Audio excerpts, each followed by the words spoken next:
Hello, you beautiful people, and welcome back to Let's Play Star Trek Resurgence. We are on sickbay, and let's just see what is gonna happen. Carter, the emissions that gave you that burn are quite unusual, like everything else that goes with this storm.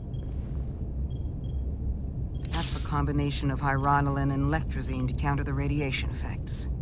That should help speed your healing. Thank you. She's come by a couple of times to see you already. Be brief. It's good to see you awake again. I was starting to get worried. Not that you aren't in good hands with Dr. Duvall. I hear you've been checking in on me. Thanks for that. One of the benefits of working a security rotation. Lots of opportunities to walk by sickbay and stop in.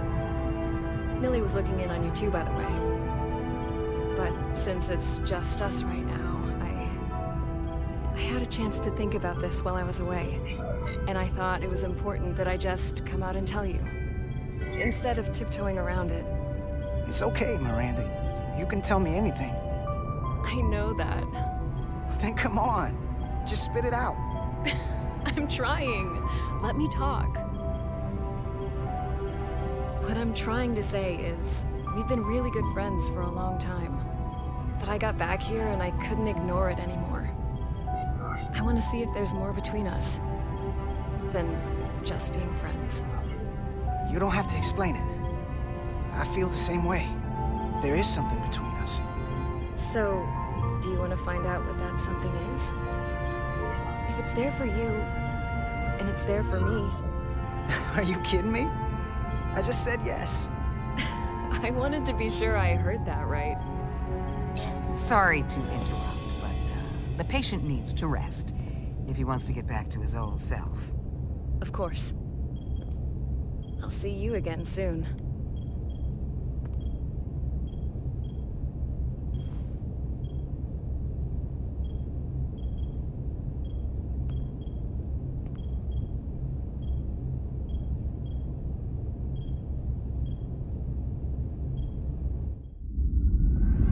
Cast adrift. Approaching the rendezvous point outside Atari space. Helm, bring us out of warp. Dropping to impulse. Ionic interference surging, Captain. Good that we have shields. We can take it. We are at the correct coordinates to meet the shuttle. Commander Rydek, find us our diplomat, if you will. Aye, Captain. Let's reduce the noise. Filter out environmental signals. I can manually tune what's left for Federation signal types. Will do if it just would be so easy, right?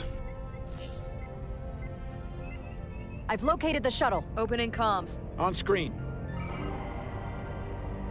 Shuttle to Resolute. Shuttle to Resolute.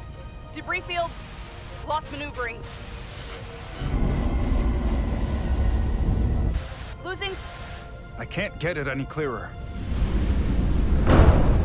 It won't get a transporter lock. It's just not happening. Power up the tractor beam.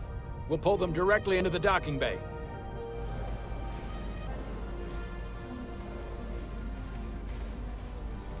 Diaz, you good to run the tractor emitter? Yes, sir. You sure? I'm sure.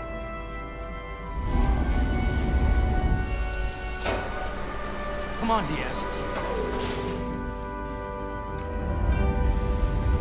First thing, lock onto the shuttle and stabilize the rotation. Can do.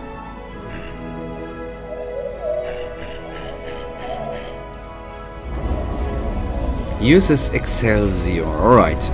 We all know that this is a Excelsior class ship, not the shuttle, but there's an Excelsior class ship too, right? Or was. And now we need to...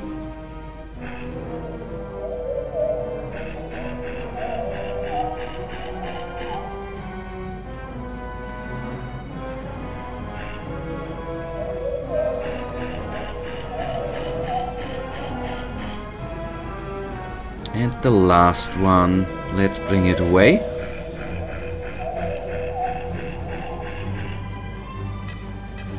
That went well.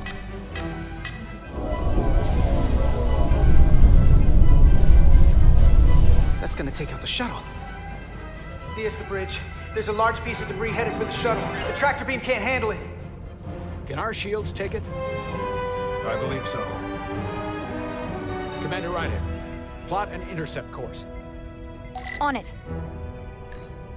Asteroid, alright. There we go, I guess the shuttle too. And now let's plot... Ah, okay, I see. Yeah, got it. Here we go. Maneuvering thrusters bearing 53 Mark 17, 200 meters on an intercept course. Maneuvering.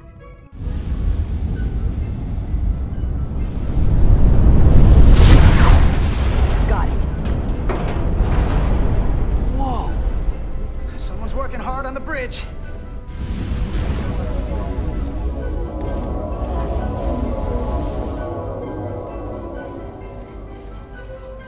Okay, let's refocus. There we go. Let's bring it in. Good lord. Got it.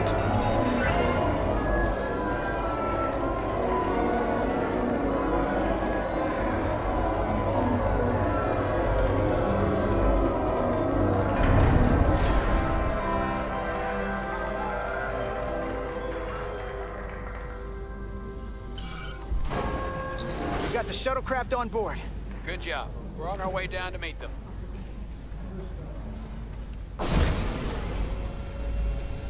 And who is the diplomat, though? Wait a second, is this... so to speak. Spock? Ambassador Spock? He sounds a little bit like Leonard Nimoy. Leonard Nimoy, sadly enough, is already dead, right? The captain will be right down to meet you, sir. In that case, I will wait for him here.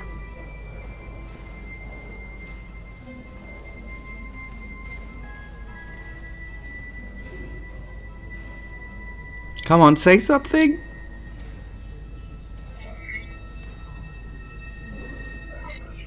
Well, let me be the first to say, welcome to the Resolute, Ambassador.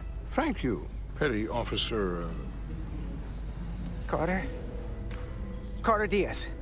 Sir. I am pleased to meet you, Petty Officer Carter Diaz. It appears I have you to thank for my safe arrival. Yeah, we had some help. Arrived not a moment too soon. Well, it wasn't all me. I got some help from upstairs. A bombastic approach to clearing debris. We thought we were prepared for our arrival in Hotari space, but it is evident my craft was not sufficiently robust for such intense ionic activity. The storm has been pretty intense. There was an element that was most unusual. Before you came to our aid, our maneuvering thrusters and impulse engines were rendered inoperable. So we attempted a short traversal at warp speed, only to find that we could not achieve warp at all, even though our diagnostics computer showed no faults or anomalies. What do you make of that? When all indications say that warp speed is possible, but in practice, we find it is not. Well, this storm is one of the strangest phenomena we've ever encountered. It's disrupted other systems. Who knows what it might do to a warp drive? Yes, it would seem further investigation is called for. Take readings, run some additional diagnostic checks, and we'll get to the bottom of this. Quite logical, Petty Officer Diaz. Thank you. Ambassador Spock. Excuse me. I'm honored to have you aboard. I'd like to get right to it. We're already behind.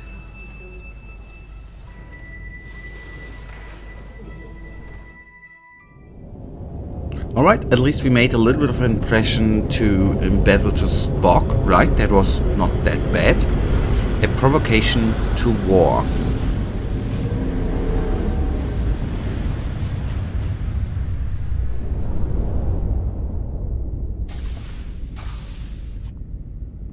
Ambassador Spock, my senior staff.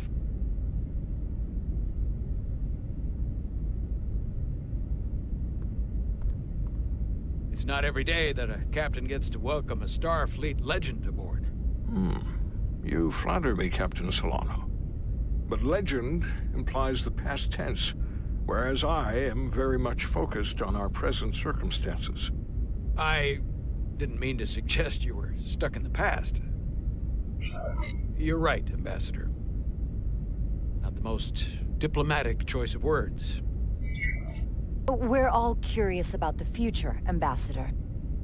Specifically, what exactly are we getting involved in here? We got the basics from Starfleet. Two formerly peaceful neighbors are now on the brink of war. Indeed, and the tension between them grows fiercer by the hour.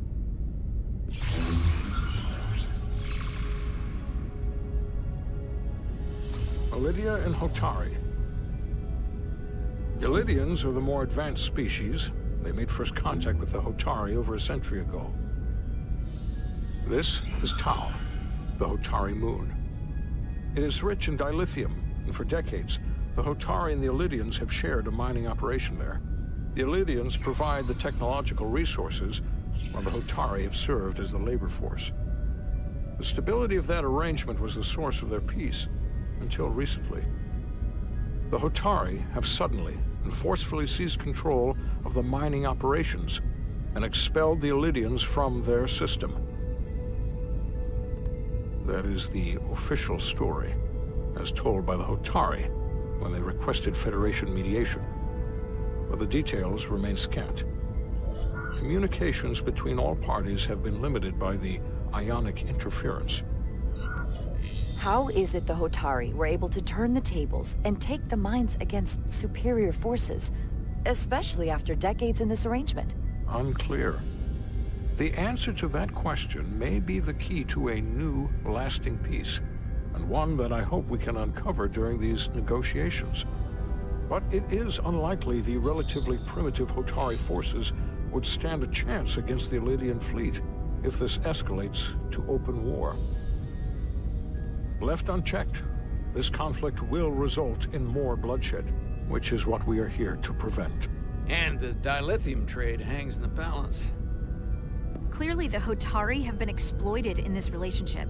Maybe we can persuade them peace is the more profitable alternative for everyone. They both profited from the mines. And for the Hotari, something is better than nothing. We can call it profitable or mutually beneficial, but at the end of the day, the Hotari are still being exploited for their own resources. True peace is not merely the absence of war. And as such, this conflict will surely come again. Neither the Ilidians or the Hotari are members of the Federation, so we can't make them do anything. There is an additional complicating factor I should mention. In the past, the Federation has relied on the Ilidians as a source of dilithium. That certainly changes things. The Federation sources its dilithium from a lot of places. Yeah, and this is one of them. That means the Hotari have no reason to trust us. I wouldn't go that far, Commander. We are completely neutral in this matter, on neither one side nor the other. Any suggestion otherwise would compromise our position. Given the Federation's involvement in the Ilidium dilithium trade, Captain Solano and I must make every effort to appear neutral in these negotiations. What worries me is if this whole thing unravels, and we're at the mercy of the storm at less than full strength. We can't let it come to that. Considering what the ion storm has done to our ship, and the Ambassador's shuttle, we have to assume the Ilidian fleet has had problems with it as well. This recent surge in the energy disturbance temporarily levels the playing field. Commander Westbrook is correct. The energy anomalies around the Hotari systems have been noted in the past. That may answer why the Hotari were able to strike back after so long. They finally had an opportunity, and they took it. That would also explain the Ilidians' restraint. And reason to learn as much about the energy anomaly as we can while we are here. We do not want to be caught at a disadvantage of our own. So I trust we understand our circumstances. We're operating on a strict timetable here, and we're going to be leaving for the negotiations shortly. Commander Westbrook, I want you to leverage our systems to investigate the anomaly from here while we're gone. Aye, Captain. Thank you all. Dismissed. I want to speak to both of you privately.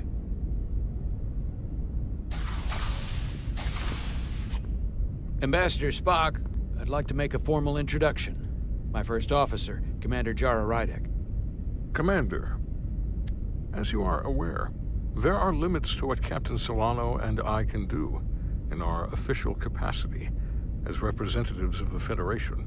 But someone in an unofficial capacity, your first officer for example, would not be bound by those restrictions. Commander Rydek could ingratiate herself to certain parties behind the scenes, where they may be more candid in revealing information that could lead to a resolution. She certainly goes her own way. I'm honored to be included in the negotiation process. You're not just included, you are instrumental. Well, I hope Commander Rydek will have more luck finding out what really happened than we will through official diplomatic channels. The fate of the negotiations, the interests of the Federation, and the prospect for peace may very well depend on it.